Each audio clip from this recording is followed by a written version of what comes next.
नमस्कार, स्वागत है आपका आज तक पर। आपके साथ मैं हूं मीनाक्षी खंडवाल। बिहार में कल दूसरे दौर की वोटिंग होने वाली है और उससे पहले चुनावी फिजाओं में आरोपों का वार और वादों की भरमार गूंज उसकी सुनाई दे रही है। डबल इंजन सरकार बनाम डबल युवराज से लेकर जंगल राज बनाम रोजगार और कामकाज के नारों पर वोट मांगे जा रहे हैं। कोई किसी से कम नहीं है। तो आज इसी मुद्दे पर आज सुबह की चर्चा होगी। हमारे साथ इस चर्चा में खास मेहमान जुड़ गए हैं। बीजेपी से डॉक्टर संबित पात्रा हमारे साथ मौजूद हैं। प्रेमचंद मिश्रा कांग्रेस पार्टी से हमारे साथ जुड़ गए हैं। डॉक्टर नवल किशोर आरजेडी से हमारे साथ हैं और राजीव रंजन जी जेडीयू से हमारे साथ जुड़ गए हैं। आप सभी का बहुत बहुत स्वागत है। चर्चा की शुरुआत करते हैं, लेकिन उससे पहले ये रिपोर्ट देखिए। रउआ लोगन के हमार प्रणाम।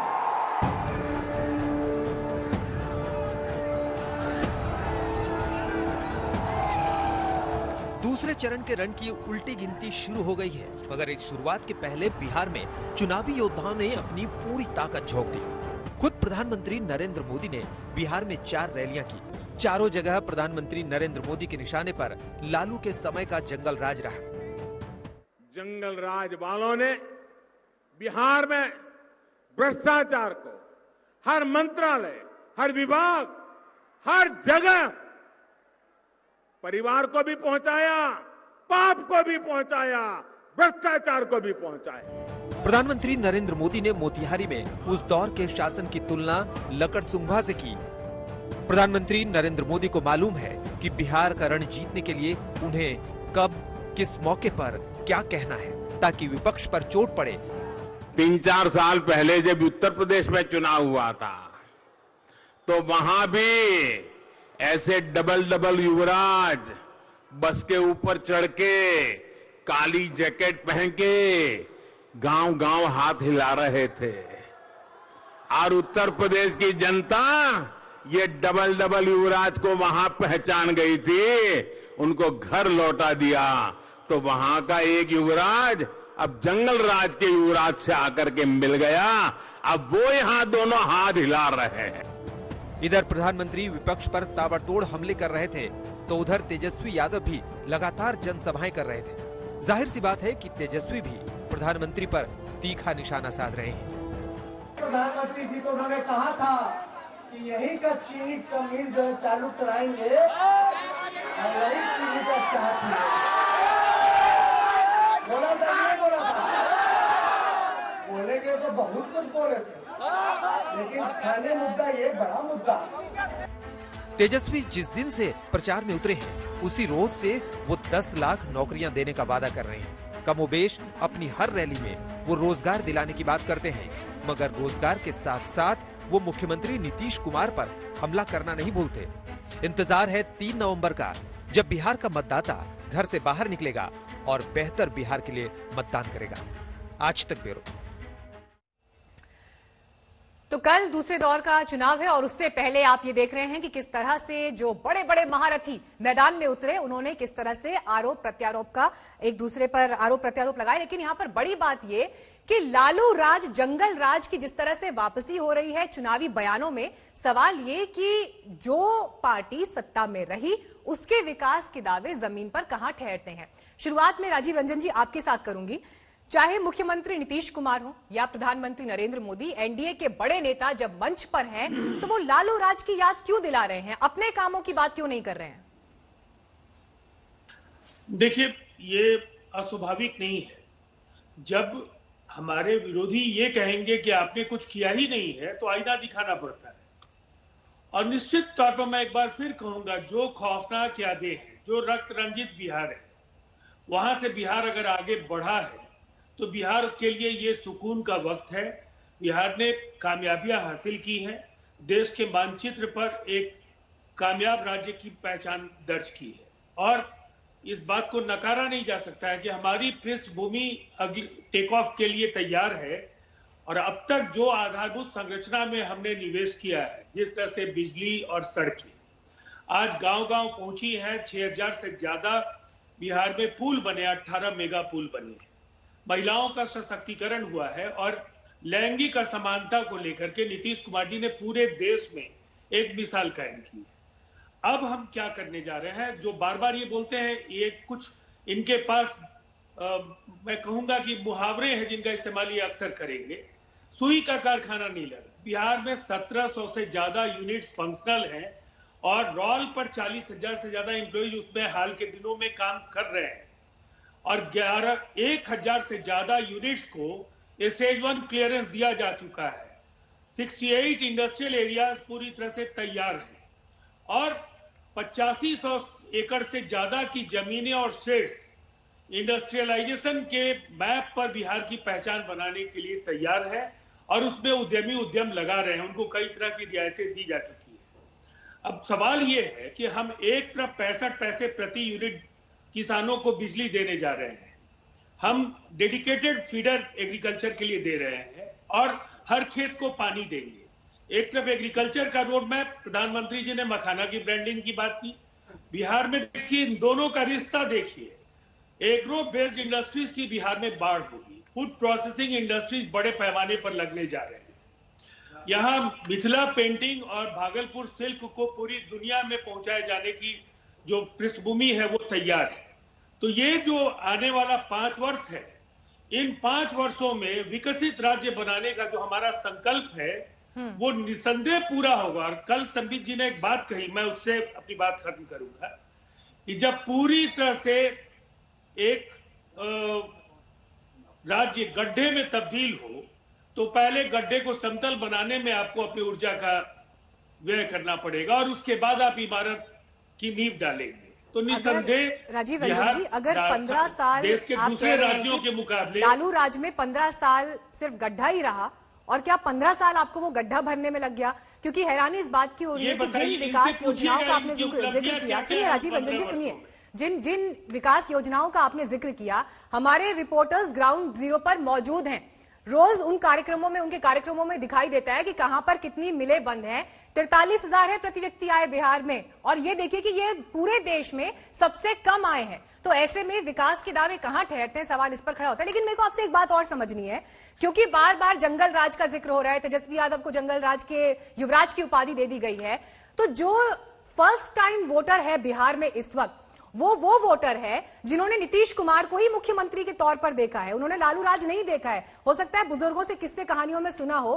तो आप क्यों इस युवा वोटर के साथ कॉम्प्रोमाइज कर रहे हैं, क्यों उसको लालू राज की याद दिला रहे हैं और रोजगार की बात नहीं कर रहे हैं? देखिए, अगर ये हमारे विकास को नकारेंगे तो ये बिहार के लोगों का अपमान करेंगे, पहली बार। और ज्यादा वक्त नहीं हुआ है, लोकसभा के चुनाव 2019 में हुए, बिहार के 223 विधानसभा क्षेत्रों में हमें बढ़त है और 40 सीटों में 39 सीटें हमने जीती हैं। तो बिहार के जो पहली बार वोट करने वाले लोग हैं, उनमें बड़ी संख्या में मतदाताओं ने 2019 के लोकसभा चुनाव में वोट किया है।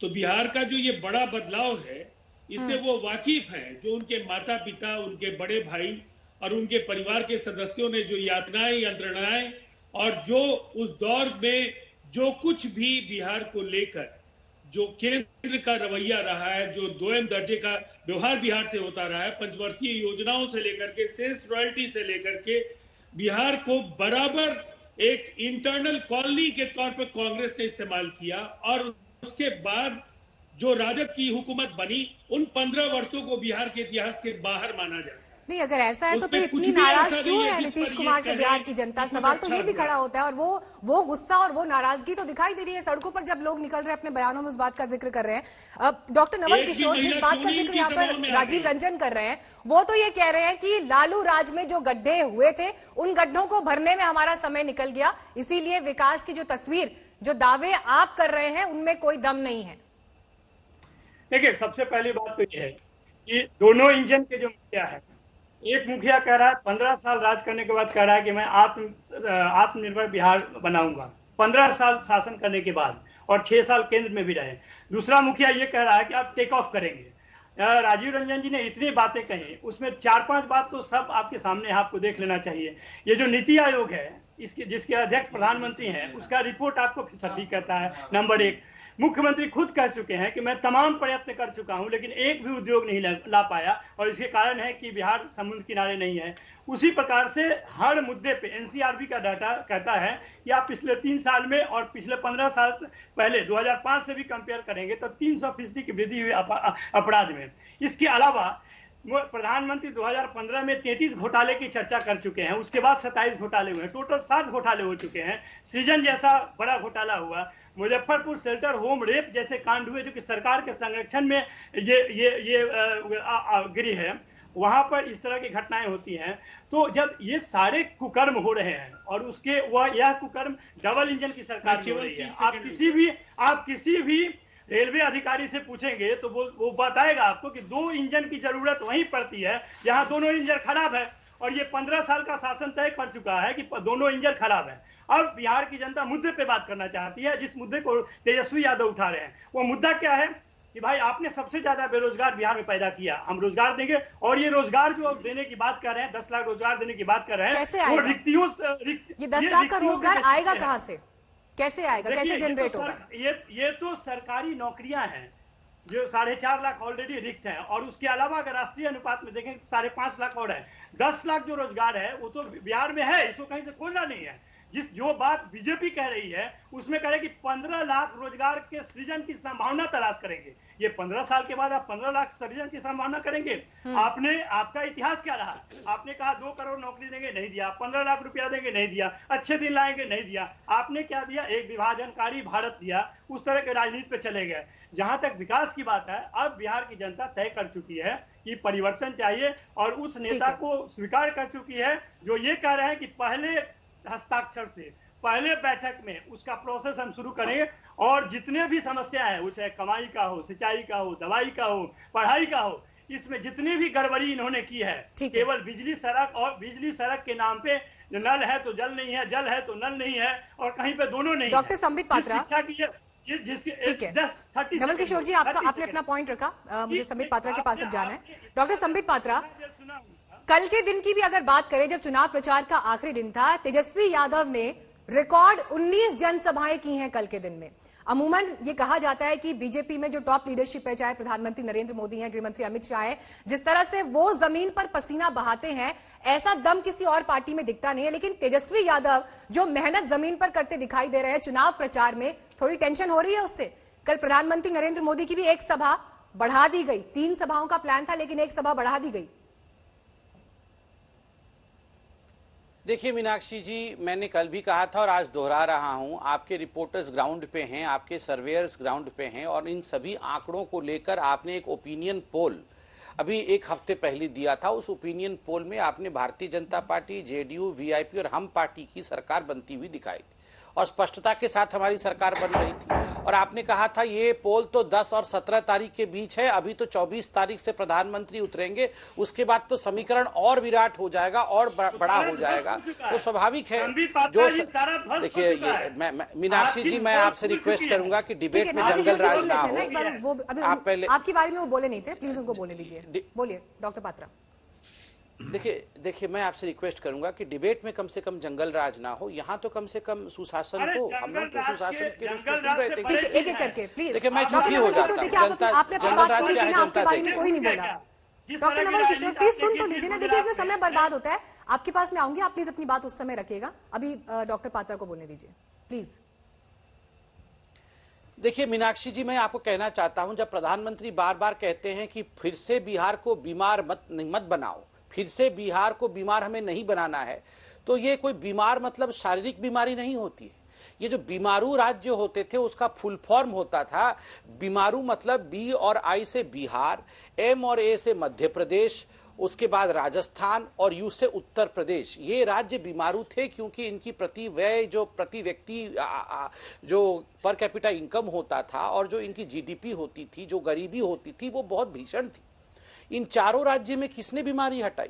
इन चारों राज्य में जब भाजपा की सरकार आई और जब एनडीए की सरकार आई, तब जाके बीमार हटा है। ये बीमारू टैग इनसे हटा है। तो एक इतिहास है हमारा, और इस इतिहास को हमने फलसफे के रूप में नीचे उतारा है। दूसरी बात है, यहां पर कहा गया कि आपने कहा मीनाक्षी जी कि बिहार में 43,000 पर व्यक्ति आए हैं, मतलब पर कैपिटा इनकम है, ये देश में सबसे न्यूनतम है।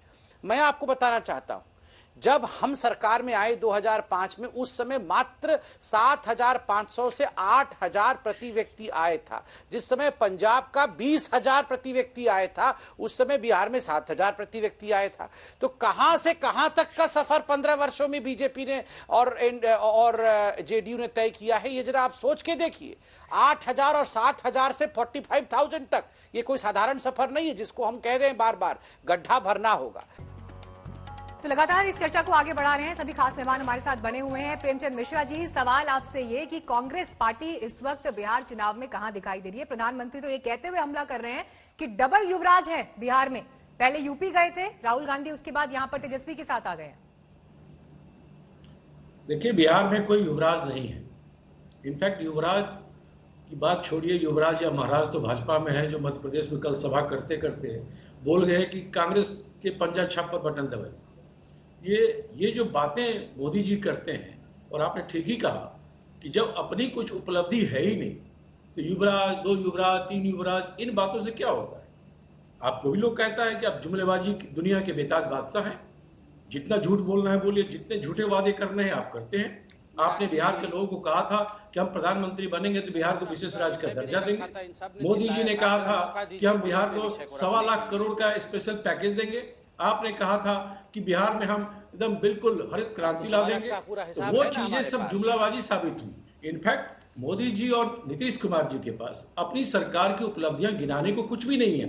तो 15-20 साल 25 साल पहले इतिहास की बात करते हैं। अरे 15-20 साल पहले की सरकार ने अगर कोई गलती करी तो 2005 में उस पर मैंडेट हो गया, वो चुनाव खत्म हो गया। अब इस सरकार के कार्यों का मूल्यांकन इस चुनाव में होगा।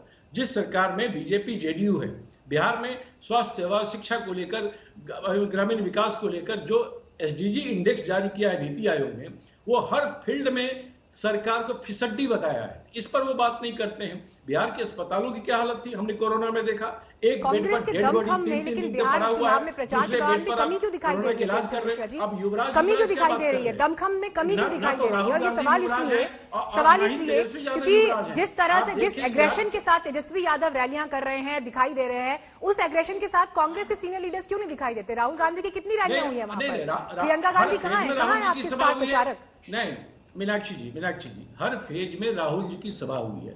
कल फिर वो बिहार 2 दिनों के लिए आ रहे हैं। किशनगंज बेल्ट में हम 4-5 उनकी मीटिंगें रख रहे हैं। तो कैसे नहीं एक्टिव? हाफ हार्टेडली क्यों हो रहा है? मैं ये कहना चाहती हूँ, हाफ हार्टेडली क्यों हो रहा है? तेजस्वी यादव 19 रैली कर रहे हैं एक दिन में। राहुल गांधी की कितनी रैली प्लान है? वो गठबंधन, हमारे गठबंधन के नेता हैं।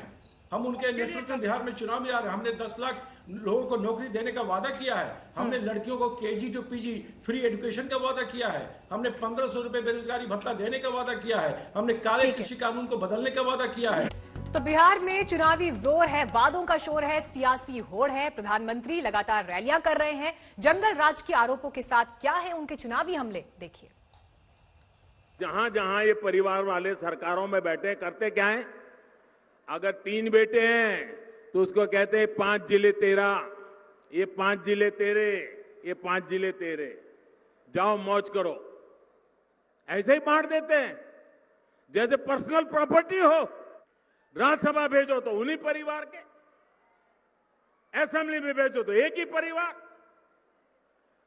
तो फिर आपके बच्चे कहां जाएंगे?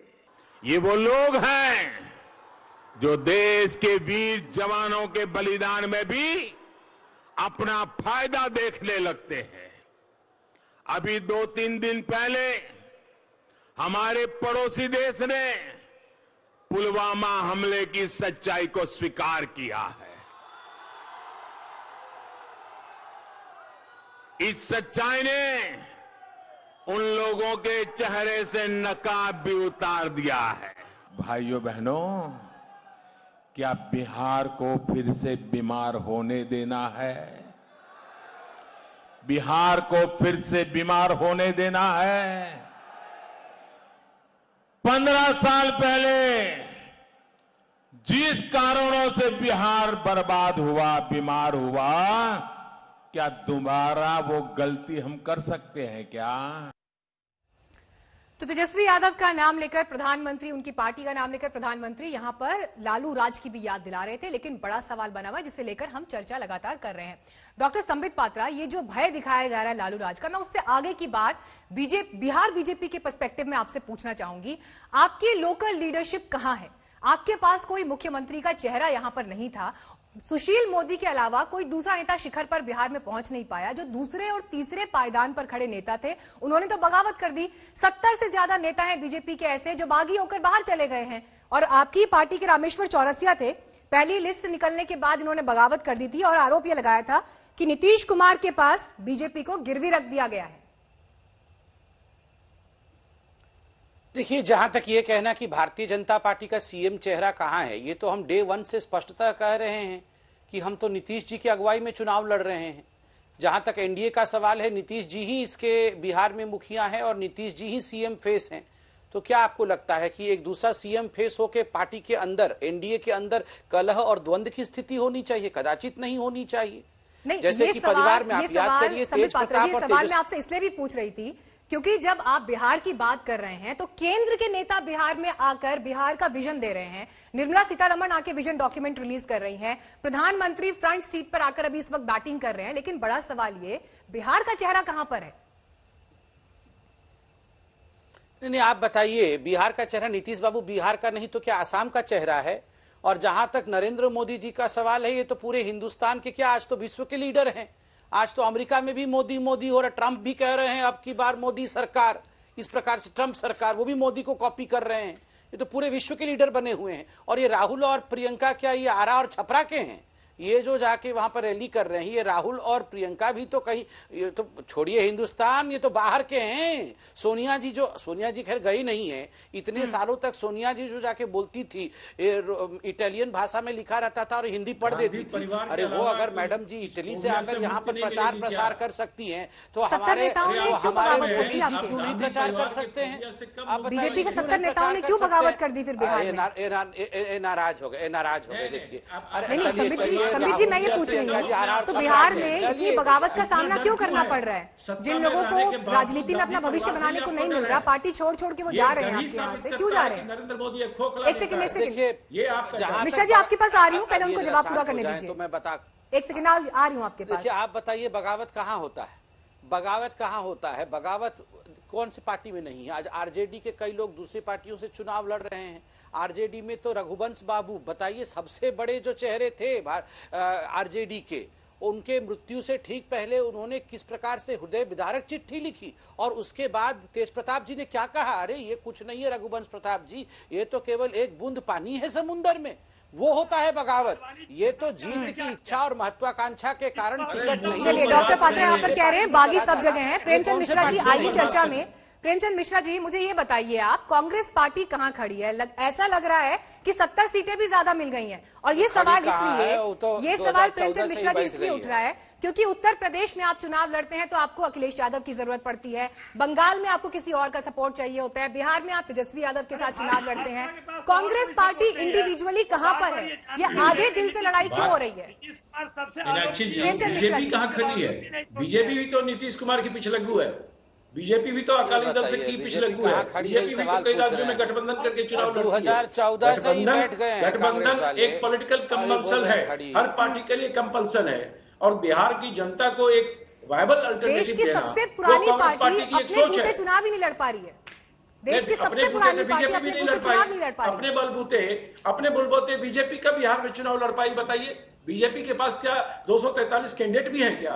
वो नीतीश बाबू कर रहे हैं। फैक्ट बिहार में यह है मीनाक्षी कि बिहार एनडीए में जो भीतरघात है, एलजेपी के पीछे किसका हाथ है? चिराग को नीतीश कुमार के पीछे लगाया है, जेडीयू कैंडिडेट के खिलाफ कैंडिडेट खड़ा कर दिया है, बीजेपी के सारे रिबेल एलजेपी से चुनाव लड़ रहे हैं। इनफैक्ट बिहार में जो एनडीए में भीतरघात है, यह भीतरघात भाजपा प्रायोजित भीतरघात है। बीजेपी सरकार बनाने के लिए चुनाव बिहार में नहीं लड़ रही है। बीजेपी नीतीश कुमार को निपटाने के लिए चुनाव लड़ रही है। अभी नीतीश का नाम ले रहे हैं, 5 तारीख को प्रचार खत्म हो गया। देखिए बीजेपी वाले क्या बोलते हैं, सबसे पहले नीतीश कुमार के गिरवा में हाथ डालेंगे। इनके पास अपना कुछ है नहीं, या तो पाकिस्तान का नाम लेंगे, आतंकवाद का नाम लेंगे, हर चीज में कभी जिन्ना का नाम लेते हैं। और इनके नेता आडवाणी जिन्ना के मजार पे जाके माथा टेकते हैं। क्या बात करेंगे ये लोग? इन लोगों ने डॉक्टर नवल किशोर जी, क्या वाकई तेजस्वी यादव की रैलियों को, उनके प्रचार को जिस तरह का रिस्पांस मिल रहा है, वाकई लग रहा है कि 70 सीटें कांग्रेस को ज्यादा दे दी? नहीं, बिल्कुल नहीं। देखिए, ये महागठबंधन जो है उसमें जितने भी दल हैं वो कभी भाजपा में नहीं जा सकते हैं, और यही इस गठबंधन की ताकत है। एक बार हम लोगों ने नीतीश कुमार पर विश्वास किया, जो कि झूठे और खोखले राजनीति करते हैं, और विश्व की विशाल पार्टी उन्हीं पे निर्भर है। इससे पता चलता है कि झूठ और फरेब का कितना गहरा रिश्ता है। और ये दोनों झूठे जो नेता है, एक सुशील कुमार मोदी और दूसरे नीतीश कुमार, वो 2005 से कोई विधानसभा चुनाव नहीं लड़े हैं। वो इतना डरते हैं कि लोग के सामने जाते भी नहीं है, क्योंकि जब भी लोग के सामने जाते हैं उनको पत्थर मिलती है, काले झंडे मिलते हैं। आप देखिए, नीतीश कुमार को नंदनगांव गए बक्सर में, वहां उनको मिला, सुपौल में काले झंडे मिले, वो बाहर घूमना भी बंद कर दिया। अभी जितने भी भाषण में जा रहे हैं वो मानसिक रूप से परेशान है, उनकी भाषा पर कोई नियंत्रण नहीं है। जब लोग कहते हैं कि आपको हम लोग स्वीकार नहीं करेंगे तो उनको डांटते हैं और उनको नाराजगी उनके प्रति दिखाई दे रही है। लेकिन लोकतंत्र में नाराजगी और विरोध की भी अपनी जगह है। राजीव रंजन जी, यहाँ पर सवाल बड़ा है, और ये सवाल मैं आपके पास इसलिए लेकर आ रही हूँ। बीते 15 साल में नीतीश कुमार ने बिहार में शासन किया। अफसरों के साथ मिलकर शासन चलाना एक बात होती है, लेकिन जेडीयू पार्टी का जो तंत्र विकसित होना चाहिए था, वो क्यों एब्सेंट है? वो क्यों खत्म होता दिखाई दे रहा है? हम देखते हैं कि जिस तरह से उत्तर प्रदेश में क्षेत्रीय पार्टी एक्टिव है, बंगाल में ममता एक्टिव है, साउथ में जगन रेड्डी दिखाई देते हैं, ऐसा एक व्यक्तित्व, ऐसा पार्टी का एक पूरा कैरेक्टर क्यों डेवलप नहीं कर पाए नीतीश कुमार? बैसाखी की जरूरत क्यों पड़ रही है? नाम ले रही हैं, जितने लोगों का नाम ले रही हैं, मीनाक्षी जी उनसे तो 1000 गुना बड़े नेता नीतीश कुमार जी। पहली तुलना का कोई औचित्य नहीं है। अगर लोकतंत्र में जनता सर्वोपरि है तो जनता ने बार बार नीतीश कुमार जी को अगर अपना आशीर्वाद दिया, जनता सर्वोपरि है और जनता के पास आप जंगल राज वाली आदत नहीं बदलिएगा क्या? नवल किशोर जी, देखिए आपकी बात पूरी हो गई ना, उनको बोलने दीजिए। बहुत देर से इंतजार कर रहे हैं, इनका ऑडियो डाउन कर दीजिए। नवल किशोर जी, उनको बोलने दीजिए प्लीज। देखिए, आखिरी सेगमेंट है और आरजेडी का यही तौर तरीका है। देखिए, एक बात क्या है, इनसे ये जरूर पूछिएगा, इस बार तो मौका नहीं, अगली बार पूछ लीजिएगा, इनकी सभाओं में महिलाएं नहीं आ रही। आज भी महिलाएं डरती हैं इनकी सभाओं में जाने से, और वो बिहार का डर है। कुछ हुल्लड़बाजों लोगों के जरिए सभाओं में भीड़ जुटाना और उनके जरिए जनादेश अगर मिलना होता तो 2010 में 22 एमएलए की पार्टी ये नहीं हुआ है। डॉक्टर नवल किशोर, इनसे ये पूछिए, रोजगार की बात करते हैं, 10 लाख में 10 लाख रोजगार देंगे, 10 लाख में 1 देंगे। राजीव रंजन जी क्या बोल रहे हैं? एक सेकंड नहीं नवल जी, गंदी बात नहीं है, एकदम घटिया। नवल किशोर जी प्लीज रुक जाइए। नवल किशोर जी प्लीज रुक जाइए। नवल किशोर जी, देखिए फिर आवाज धीमी करनी पड़ती है, फिर प्लीज सुन लीजिए एक बार। राजीव रंजन जी, देखिए, बहुत ही महत्वपूर्ण बात है कि इस राज्य की आधी आबादी ने तेजस्वी यादव को पहले ही अपना संदेश सुना दिया। उनकी सभाओं में महिलाएं नहीं जाती। अरे बेरोजगारी क्यों नहीं जाती है?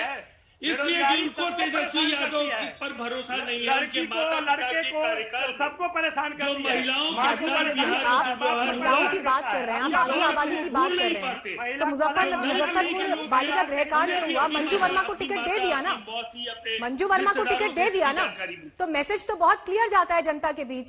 आरोपी को ही टिकट दे देंगे अगर, तो फिर क्या, कहां से यहाँ पर चाल चरित्र, चेहरे और साफ राजनीति की बात होती है? मंजू वर्मा नीतीश कुमार का पोल खोल देगी टिकट नहीं देंगे तो। सुन लीजिए, ये राजबल्लभ यादव हिस्ट्री सीटर है, और उनकी पत्नी अरुण यादव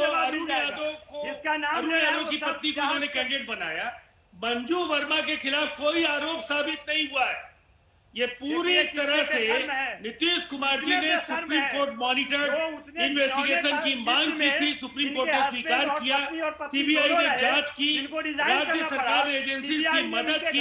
मैं आपसे ये पूछ रही थी राजीव रंजन जी, क्यों जेडीयू को बैसाखी की जरूरत पड़ती है? 15 साल जो पार्टी शासन कर रही हो, 15 साल जिस पार्टी का मुख्यमंत्री हो, अपने बूते चुनाव क्यों नहीं लड़ पाते? क्यों बैसाखी की जरूरत पड़ती है? शासन का डंडा इन पर नहीं बज रहा है। बैसाखी की जरूरत क्यों पड़ती है? ये स्टेपनी है, बैसाखी भी देखिए, नहीं है।